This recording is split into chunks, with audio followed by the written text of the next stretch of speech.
It's talking about when you get into the wilderness.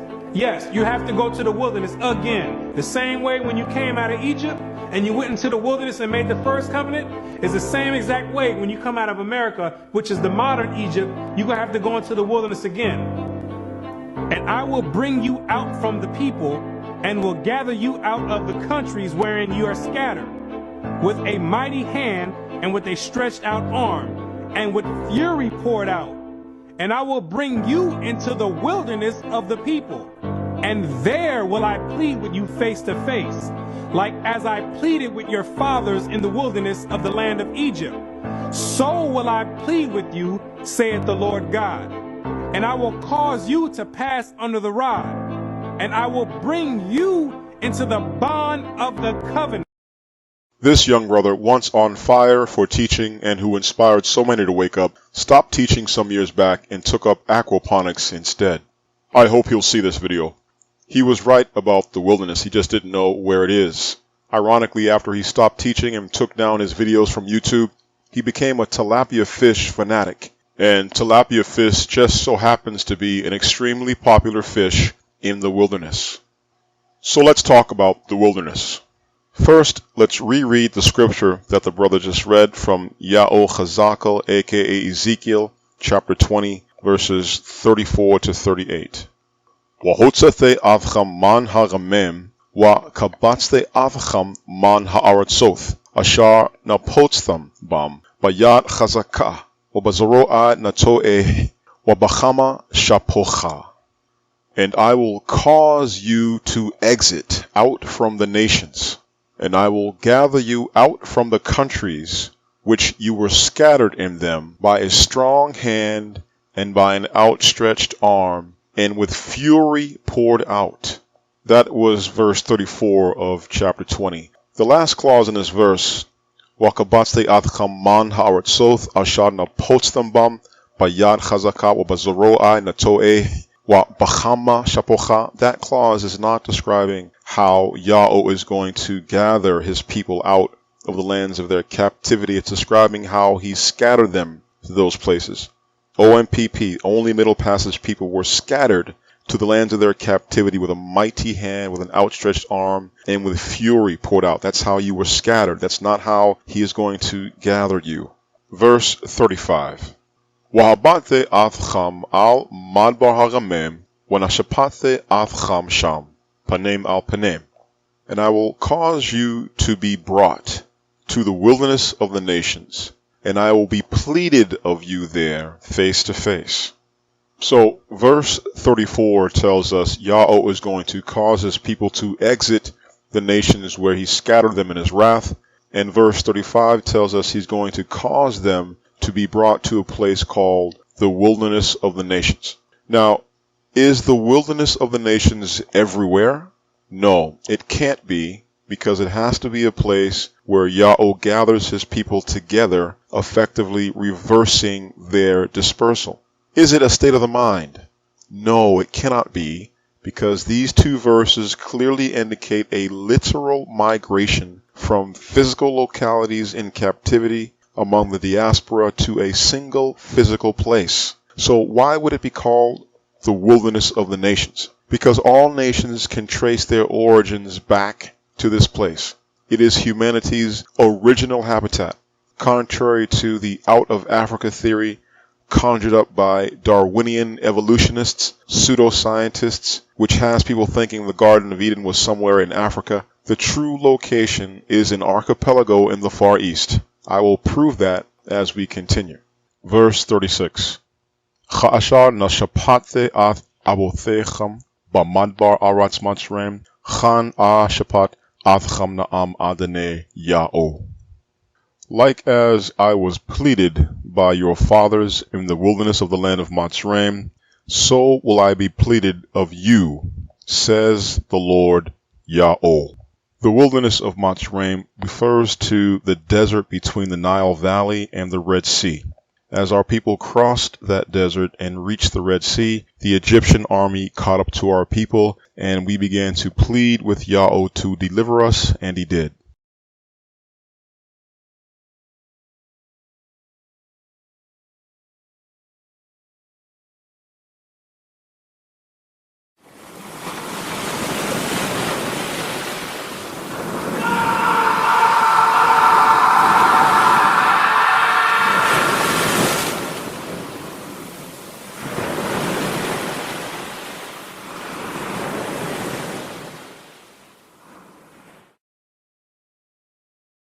Verse 37.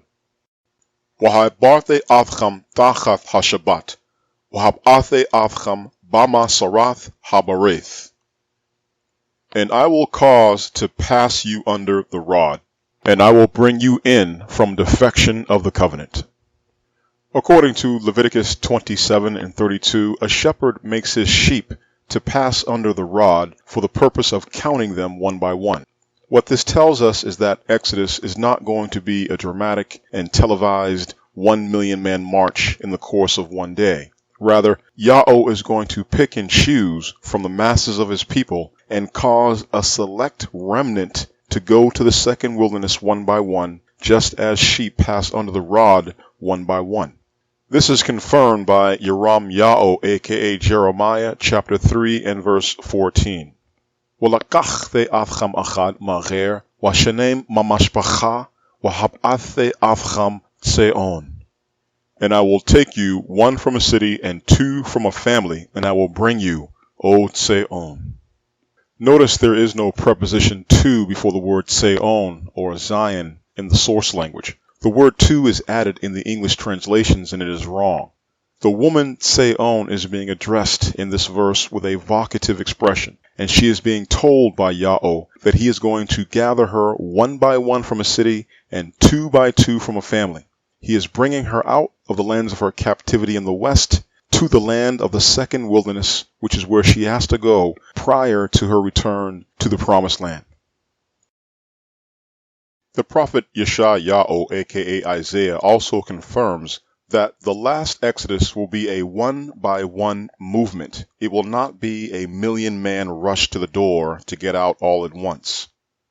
Wahe bayom haho yachabat yao mashabalath hanar gad nachal matrem wa'atham tha lakato la'achad bane yao shar'al wahe bayom haho yathakai bashopar gadol waba'o ha'abadem ba'aretz ashur wahanadachem ba'aretz matrem wahashatach o'o layao bahar hakadash ba Yerushalayim. And it will come to pass in that day, Yahweh will beat off from the stream of the river unto the brook of Matzraim, and you will be collected one by one, O children of Yahoshar'al. And it will come to pass in that day, the great shofar will sound, and they will come, the ones perishing in the land of Ashur, and the outcasts in the land of Matzraim, and they will worship Yahweh in the holy mountain in Yerushalayim. These two verses cannot be talking about ancient Matzraim, Egypt, or ancient Ashur, Assyria. The subject is the lands of pyramids in the New World in the West, which is modern-day Matzraim and modern-day Ashur, to the people of Yahoshar'al who were brought there by slave ships during the transatlantic slave trade, in fulfillment of the curse of Deuteronomy 28 and 68. The imperfect verb yachabat, meaning he will beat off, refers to the act of threshing with a stick. A person uses a stick to beat the leaves and branches of a tree in order to make the fruit fall from the branches so he can collect the fruit as it falls to the ground. Verse 12 is telling us that Yahweh is going to do this from the stream of the river unto the brook of Matzraim and collect people one by one. Now, these two landmarks, stream of the river and brook of Matzraim, these are bodies of water at opposite ends of each other, and therefore what we are dealing with is the extent of the New World from South America with its massive Amazon River to North America with its massive Missouri River. It is the New World in the West in its entirety from south to north. All of the prophets knew that the nation of Yahoshar'al will be collectively brought by ships as slaves to the lands of pyramids in the New World. Verse 13 tells us the movement of the people one by one will begin when the great shofar is sounded, and then the ones perishing in the land of Ashur and the outcasts in the land of Matzraim will leave on their own. Ashur and Matzraim in this verse are prophetically the same place, i.e. the New World. Notice all four quarters of the world are not in view here. Only the New World in the West is. This is where the people of Yahoshar'al are perishing and where they are outcasts. These two verses describe their exodus out of the New World. The sound of the great shofar is what gets them moving, and this sound can be nothing other than the name Yahweh.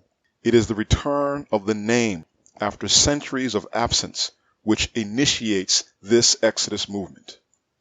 The last part of verse 13 says, they will worship Yahweh in the holy mountain at Jerusalem.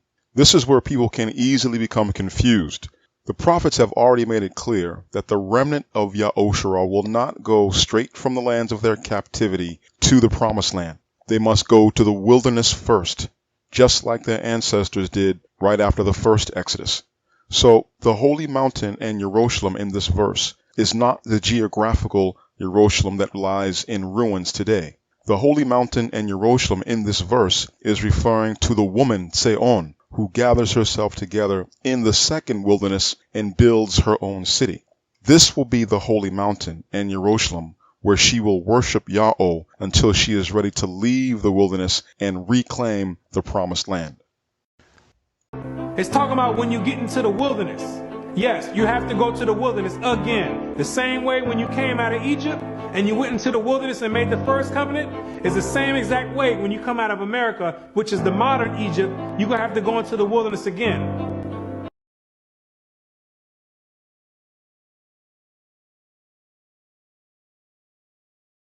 The last part of Ya'o Chazak al 20 and 37 that we didn't explain is the phrase Hab'athe Avcham Ba'masarath Habareth, and I will bring you in from defection of the covenant. The English translations read bond of the covenant, and this is wrong. The Ghabari word in question does not mean bond unless one assumes it is a spelling error. The lexicons conjecture that it is, and that the root word is asar, which means bind, fetter, shackle, or imprison. The obvious problem with this assumption is that the covenant is not a fetter, shackle, or handcuff, nor is it a prison. Keeping the covenant for Ya'osharal is life. The correct root word is not asar. The correct word is sara, which means turning aside and defection. The word appears in this verse in the construct state with a particle prefix and a preposition. What the prophet is saying in this verse is that the second wilderness is the place where Yahweh brings his people into full compliance with the covenant he made with their ancestors in the first wilderness in the 15th century BC. He will bring them in from defection of that covenant, meaning they will keep the covenant this time and they will never depart from it nor turn aside from it ever again. The prophet Yoram Ya'o says the same thing. And he says it does not happen until the remnant relocates to the second wilderness. Yoram Ya'o aka Jeremiah chapter 31 verses 1 and 2.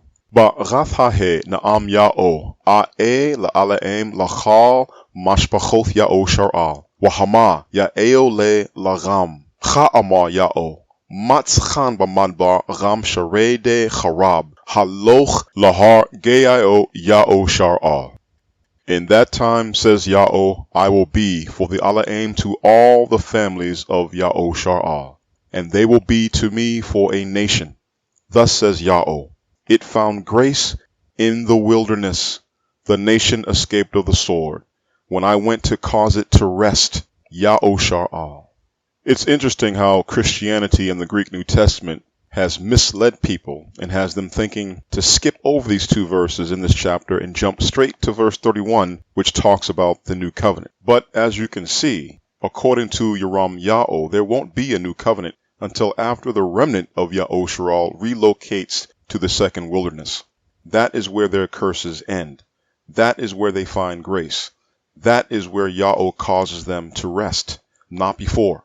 Just as the first covenant was not made until the people exited Mitzrayim and went to the wilderness, the new covenant, which is simply the same first covenant but renewed and written on the heart, will not be made until the remnant exits the new world and moves to the second wilderness. Verse 38. Wa barote macham ha maradem wa ha pashaem be ma aratz magoreham Otse Otham, wa al Adamath Ya'o Shar'al La Yabo, wa Yadaitham Che'ane Ya'o. And I will purge from you the ones who rebel, and the ones who transgress against me. From the land of their wandering I will bring them forth, but to the land of Yahusharal not will he come, and you will know that I am Yahweh. This is a very important verse of the wilderness scriptures. It tells us that there is only one correct wilderness location. There are not several different wilderness locations. It tells us that Yahweh is going to purge the rebels and transgressors from among his chosen remnant. These people will be brought forth from the new world. But notice carefully that the verse does not say they will be brought to the wilderness. They are not going to the wilderness. These are OMPP claiming the heritage, but disobeying Yahweh's instructions. They are doing their own thing and making up their own way. This verse says, when we see this, we will know that he is Yahweh, and we are already seeing it. Many OMPP are leaving the new world, but they are going everywhere except where the prophets tell us we must go. That is Yahweh, and that is his purge. When the woman has finished her time in the second wilderness, and she returns to the promised land, verse 38 tells us the rebels and the transgressors will not be allowed to participate in the return to our land. If you're just interested in your own individual success and happiness, then you do whatever you want. You go wherever you want to go. But if you wish to be a part of the restoration that Yahweh is doing for his chosen remnant, a restoration that will ultimately put them in charge of this world, then you must follow his plays from his playbook. You cannot make up and run your own plays. You must do exactly what Yahweh is telling you to do and go exactly where he is telling you to go.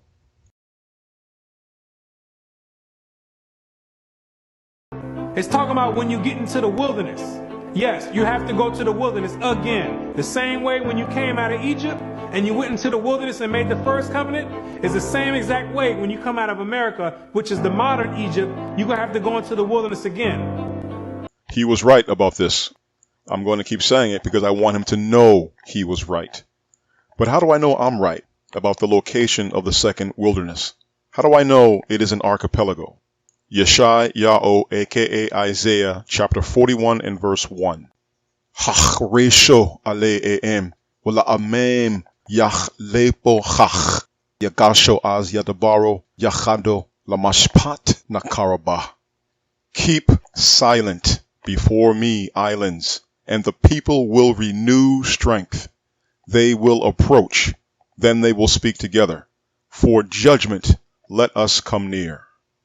The only reason the Ala'im of Yahusharal would be telling a group of islands to be silent, to be quiet, to shut up, so that his people can renew strength is because that archipelago is the second wilderness where their strength will be renewed.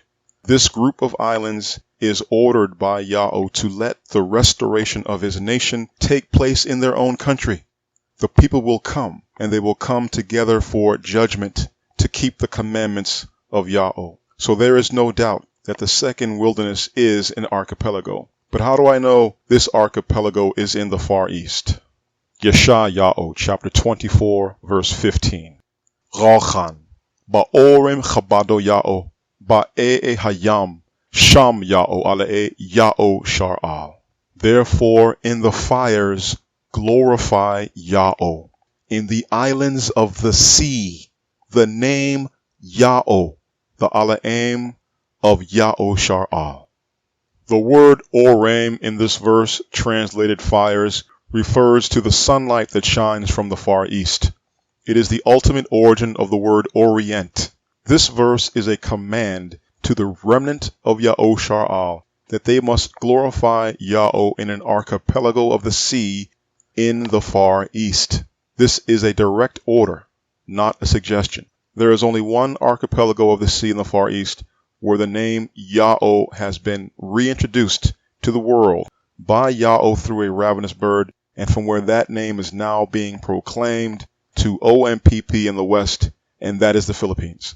The true name returns from an archipelago in the Far East. This is how you know these other names are fake. Did the name Jehovah come out of here? No. Did the name Yahweh come out of here? No. Did the name Yahweh come out of here? No. Did the name Yahuwah come out of here? No. Did the name Ahaya come out of here? No. The only name that has come out of the Far East from an archipelago of the sea is the name Yahweh that I started proclaiming, and that name is now being praised by OMPP in the West.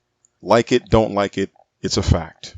The first wilderness was the place where Moshe received the answer to the question, Ma Shemo, what is his name? The second wilderness is the place from where that name returns to the world. That is your beacon. That is your rallying point. The place where he has chosen to put his true name. If his name is not Yahweh, nothing I teach is valid. If his name is Yahweh, and it most certainly is, then the second wilderness is located in the Philippines and nowhere else. So what is the second wilderness for? Why does the remnant need to go there? Because we cannot be restored as a people within the lands of our captivity in the New World. That is not why Yahweh brought us there by ships. He brought us there to be punished and to show us no favor. Yeram Yahweh, aka Jeremiah chapter 16, verse 13. Wahatlathe athcham magal ha'aratz haza'ath gal ha'aratz ashala yadaitham atham wa abathecham wa gabatam sham ath aleim acharem yomam wa leila ashala athan lacham chanena. And I will cause you to be thrown out from upon this land, upon a land which you do not know, you or your fathers, and you will serve there other gods, day after day and night, which I will not give you favor. And this one verse sums up your history in the New World ever since you arrived on those slave ships in the 15th century AD, and ever since you embraced the religions and the idolatry of your slave masters. Nothing you've done to try to uplift yourselves as a people has worked. This is because Yahweh is not allowing you to prosper and to be successful as a people in that land. You are under curses in that land. The second wilderness is where your curses will finally stop. They don't stop as long as you stay there. You have to leave, and this is why the prophets command you to leave. Mecha, aka Micah, chapter 2 and verse 10. Como wallacho chelaza'ath hamanucha ba gabor tam'ah tha chabal wa chabal namaratz. Get up and get out, for this is not a resting place, because it is polluted. It will destroy, even a grievous destruction.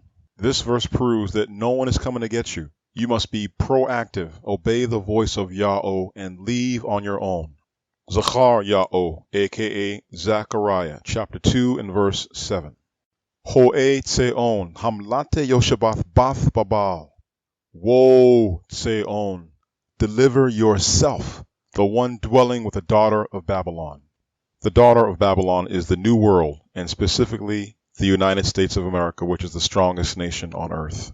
You must deliver yourself from her. This does not mean that you will do it all alone.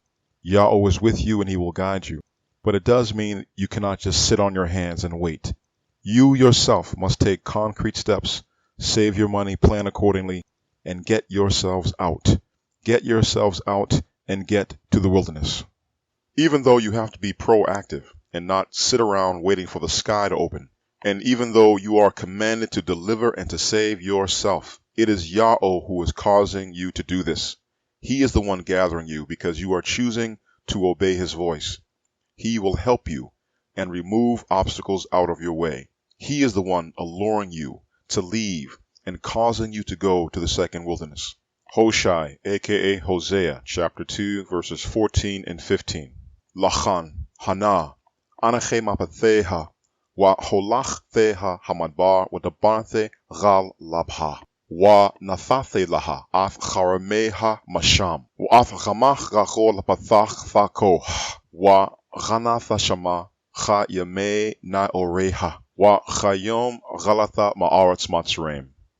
Therefore, behold, I am the one alluring her, and I will cause her to go to the wilderness, and I will speak upon her heart. And I will give to her her own vineyards from there, and the valley of Rachor for a door of hope. And she will sing there like the days of her youth. and like the day she came up out of the land of Mitzrayim. It's a two-way street. He allures you and speaks upon your heart, and if you respond accordingly and deliver yourself, then he gets all the credit for gathering you and bringing you to the second wilderness. And you're not going there to twiddle your thumbs. You are going there to establish your own base, your own city, with your own land and your own vineyards, and you will dwell set apart in an exclusive area just for you. And Yahweh will rebuild you as a nation there, and you will sing there like the day when he delivered your forefathers from the first Mitzrayim and the first house of bondage. The second wilderness is a valley of Rachor, aka Achor, and a door of hope for you, because the valley of Rachor in our history is where Yahweh turned from the fierceness of his wrath against his people. In the second wilderness, there will be no more wrath. Instead, Yahweh is going to bless you, make you wealthy and powerful, and transform you into the strongest nation on earth. It's talking about when you get into the wilderness. Yes, you have to go to the wilderness again. The same way when you came out of Egypt and you went into the wilderness and made the first covenant is the same exact way when you come out of America, which is the modern Egypt, you're going to have to go into the wilderness again. Yahweh is the one who cursed you, and he is the only one who can uncurse you. He alone knows how to bind up your wounds as a people. He alone knows exactly what medicine to prescribe for you. You need quiet and secure dwellings. Dwellings where you are never worried if your loved ones make it home at night. Dwellings where you are never concerned about your child playing outside with a toy gun, but gunned down by an officer who pretends his life was in danger and that your child had a real gun. You need to leave those lands in the West where you have no bargaining chips or leverage of any kind, in a system designed to gentrify, kill, and incarcerate as many of you as it possibly can, and to go where Yahweh tells you to go. The city you will have in the second wilderness is talked about in many places by the prophets. Yeshayahu, aka Isaiah, chapter 32, verses 15 to 20. Chad yaira chaleno roch mamarom, wahe madbar lacharamal, wahacharamal layair yachashab, wa shechan bamadbar mashpat, wa tzedakah bacharamal tashab, wahe maisha hatzedakah shalom, wa rabadath hatzedakah hashkat, wa batach rad rolam, wa yashab rame bano shalom, wa ba mashachanoth ma batach em, wa ba nochath sha'ananoth, wa barad baradath hayair, wa ba shapala ta shapal ha-rer, asherechem zarai rachal mem, mashalache ragal hashor wa ha-chamor. Until power will be poured out upon us from on high, and the wilderness will be a vineyard, and the vineyard will be reckoned a wooded mountain, and judgment will dwell in the wilderness, and righteousness will remain in the vineyard, and the righteous work will be shalom, and righteous service will be quietness and security always. And my nation will dwell in a habitation of shalom, and in secure dwellings, and tranquil resting places, even when it hails falling down. The wooded mountain, and in the low place, it will fall beneath the city. Blessed are you, the ones sowing beside all waters, the ones sending forth the foot of the ox and the ass. The power of Yahweh will be poured out upon you in the second wilderness, and you will be a vineyard in a wooded mountain where judgment and righteousness dwells. You will live securely in habitations of shalom. Even if there is a hailstorm up in your elevated mountain city, the hail will fall lower than your city. You will be blessed to sow fields by abundant water sources, and you will own your own livestock. Once you are alone and set apart unto Yahweh, he will heal you. You already know how to build successful businesses, companies with multi-million-dollar brands. You know how to grow. You know how to take care of your own. But Yahweh does not want it to take place in the lands where he shipped you to be slaves. He will make it happen in the second wilderness where you will keep his covenant. Mecha, aka Micah, chapter 7, verse 14. Rai Ramcha, Bashabatcha Tsa'an Nachalavcha, Shachane Labadad Yair, Bathoch Charamal, Yaraio Bashan Wagalad, Cha Yame Rolam. Feed your nation with your rod, the flock of your heritage, which dwells isolated in the wooded mountain, in the midst of a vineyard. They will feed Bashan and Gilead like the days of old. The prophets keep repeating that the remnant of Yahushua will take up residence in a wooded mountain where they will be a self-contained city and they will have a fruitful vineyard. This is the second wilderness where the nation will be fed and nourished back to health. Its strength will be completely revived and renewed there. Bashan and Gilead were the places in the Holy Land best suited for livestock and cattle. The best of the best livestock came from these places. They are mentioned here because the remnant will be the best of the best. They will possess their own livestock in their own vineyards way up in their set-apart wooded mountain city. They do not come to mix and to mingle, nor to assimilate. They come to set themselves apart and to dwell solitarily. We've established that there is a second wilderness that the remnant of Yahushua must go to. We've established where this second wilderness is, why you must go, and what things you will be doing with yourselves while you are there until it is time for you to leave and return to the promised land. The prophets even describe the mode of travel that you will use in order to get to the wilderness. Even that detail is mentioned. Zechariah chapter 5, verses 5 to 11.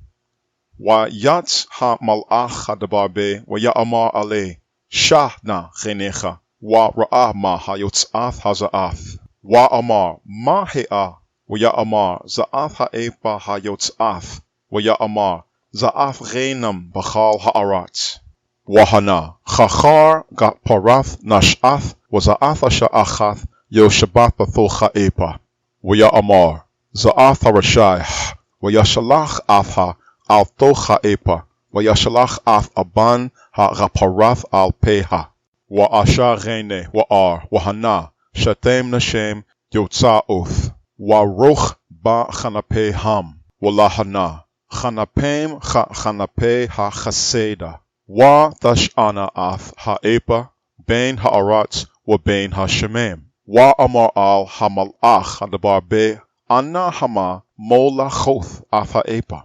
Wa ya'amar aleh, labanoth laha, beith ba'aratz shanayer, wa hochan, wa ha nechasham, gal machanatha. And went forth the angel, the one speaking with me, and he said to me, Lift up please your eyes and see. What is this that is going forth? And I said, What is it? And he said, That is the Apa that is going forth. And he said, That is their eye in all the land. And behold, a talent of lead lifted up, and this one woman sitting in the midst of the Apa. And he said, This is the wicked. And he sent her into the midst of the Apa. And he sent the stone of lead to its mouth. And I lifted up my eyes and looked, and behold, two women coming out, and wind in their wings, and to them wings like the wings of a stork.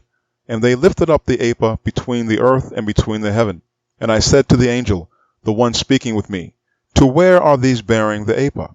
And he said to me, To build for her a house in the land of Shanair, and it will be established and set up there upon her own base. In the first part of this much discussed but little understood vision, the prophet is told to behold an Apa going forth. An Apa is a container or receptacle for holding dry goods such as flour, grain, or corn. As the prophet beholds the Apa going forth, the angel tells him, This is their eye in all the land.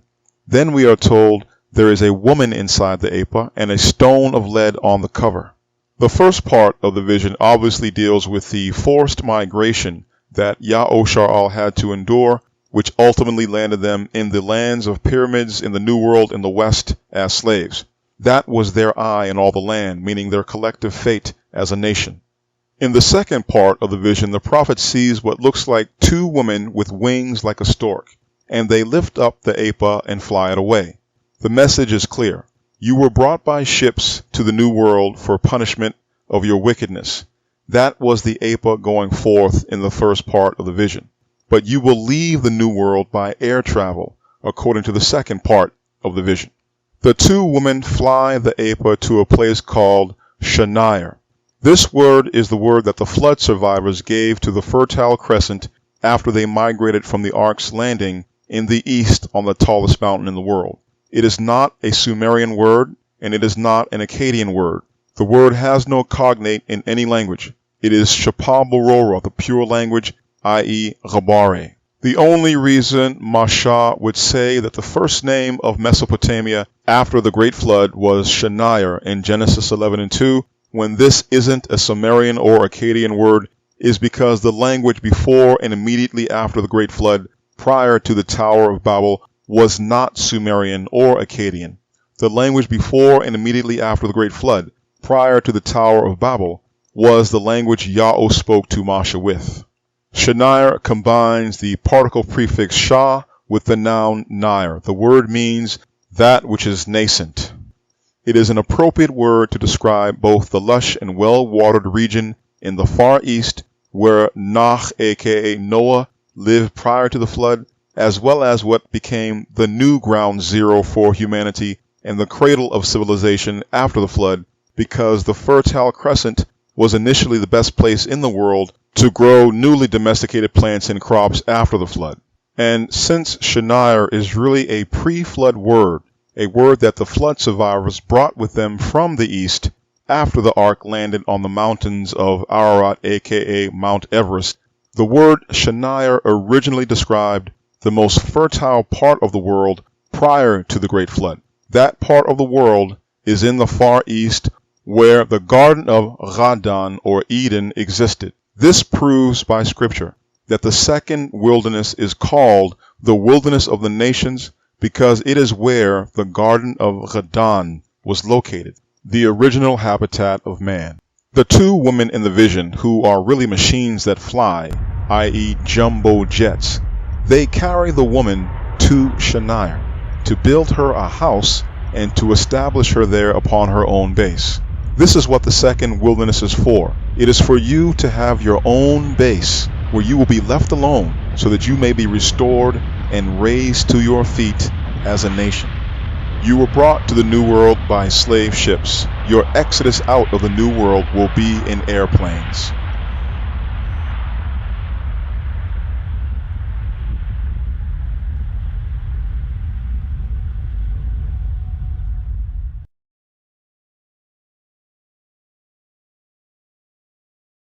Let's back up the mode of travel with modern airplanes using another scripture so that we have at least two witnesses. And then we will discuss the time of the Exodus by when the remnant should prepare to depart and move to the second wilderness. Hoshai, aka Hosea, chapter 11, verses 10 and 11. Achare Ya'o Yalacho, Cha'are Yasha'ag, Cheho Yasha'ag, Yacharado Banem Mayam, Yacharado Chatzopor Mamatzreim, Wacha Yonah Ma'aretz Ashur, Wahoshabathe Gal Batheham Naam Ya'o.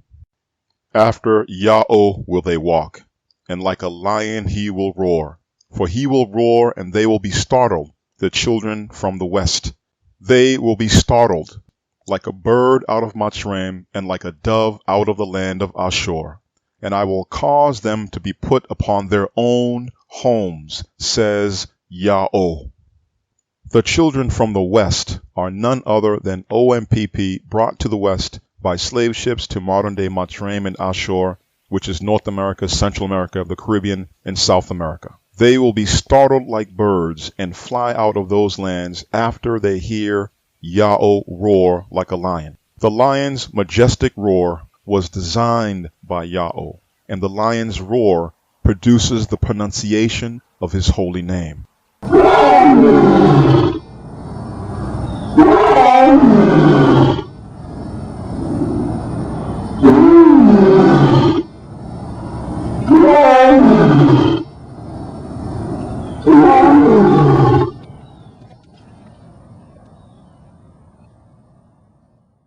This prophecy is telling us that when the name above all names returns, the true name, and the children in the west hear it, it will be a roar that startles them and stirs them up, and like birds who hear a loud noise, they will take off and fly.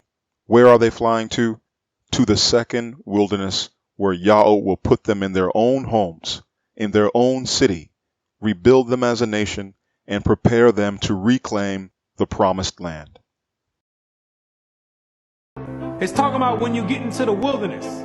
Yes, you have to go to the wilderness again. The same way when you came out of Egypt and you went into the wilderness and made the first covenant is the same exact way when you come out of America, which is the modern Egypt, you're going to have to go into the wilderness again. When? When should the remnant go to the wilderness? With all of these scriptures that we've gone over, which talk in such great detail about the second wilderness, and there are many more I didn't discuss in order to keep this video from being too long, there should be a time given in the scriptures for when the last Exodus is due to begin. And sure enough, there is. Yeshayahu, aka Isaiah chapter 30, verses 26 and 27. Waheor halabana chaor hachama. Waor hachama ya'e shabaitem chaor shabaithayamem bayom chabash ya'o ath shabaramo wamachatz machato yarap. Hana sham ya'o ba mamarachak bar apo. Wachabad mash'ah shapateo mal'ao zaim walashono cha'ash achalaf. And it will come to pass, the light of the moon is like the light of the sun, and the light of the sun will be sevenfold, like the light of 7 days. In the day Yahweh is the one binding up the bruise of his nation, and the stroke of its beating he will heal. Behold, the name Yahweh comes from far away, burning in its anger, and the burden is heavy. Its lips are full of indignation, and its tongue is like a devouring fire. The prophecy is obviously not literal. Why?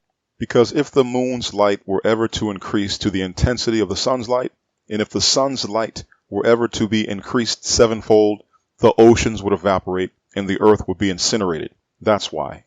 But the solution is nearby. The moon and the sun are signs for time reckoning according to Genesis 1:14. The biblical year is 364 days because the basic unit of time is the 7-day week, instituted at creation, and there are 52 weeks in a year. In order for the light of the moon to be as the light of the sun, you need to have 3,636 mean synodic months in the course of 294 years. This amounts to a minimum of 107,373 lunar days and a maximum of 107,380 lunar days. That's the number of days it takes for the light of the moon to be as the light of the sun, because the sun accumulates 107,380 days in the course of 294 years. In other words, the lunar equivalent of the biblical 364-day calendar in 294 years is 3,636 lunar months.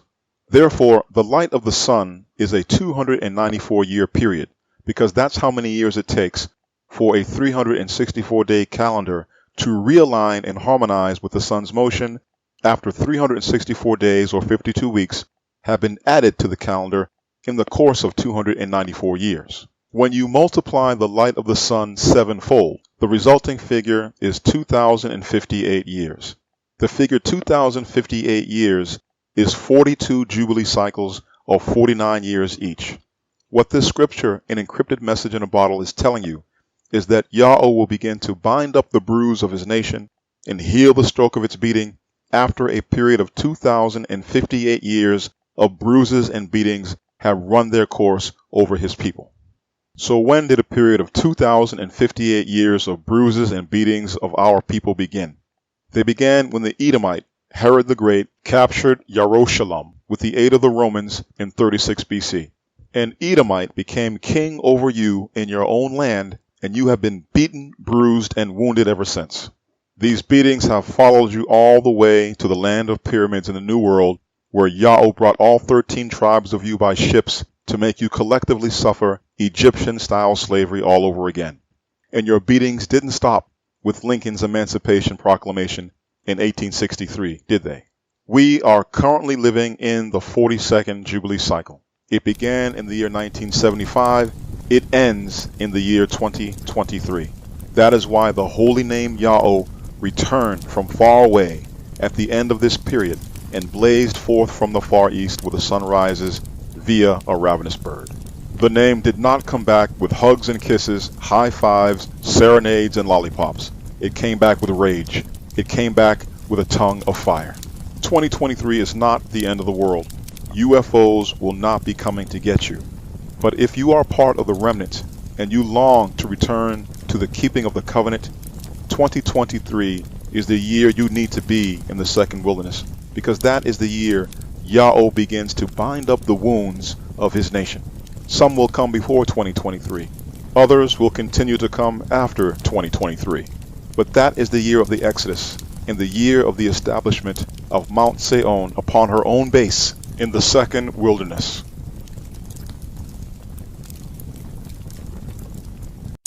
And I can't turn back the hands of time. Ooh, yeah. No, I can't turn back the hands of time. Yeah, yeah. I knew it couldn't be nobody but you. I knew it couldn't be nobody else but you. I knew it couldn't be nobody but you. I knew it couldn't be nobody else but you. I just wanna know what deeper you. I just wanna know who brought me through. All my painful days are gone. Them chains are off. Yeah, yeah. I just wanna know what deeper you. I just wanna know who pulled me through. All my painful days are gone. Them chains are off. Yeah, yeah. I just wanna know the truth. I think I know what to do. I'm sticking to your script like glue, or at least I'm gonna give my best effort to. I remember when I didn't even know.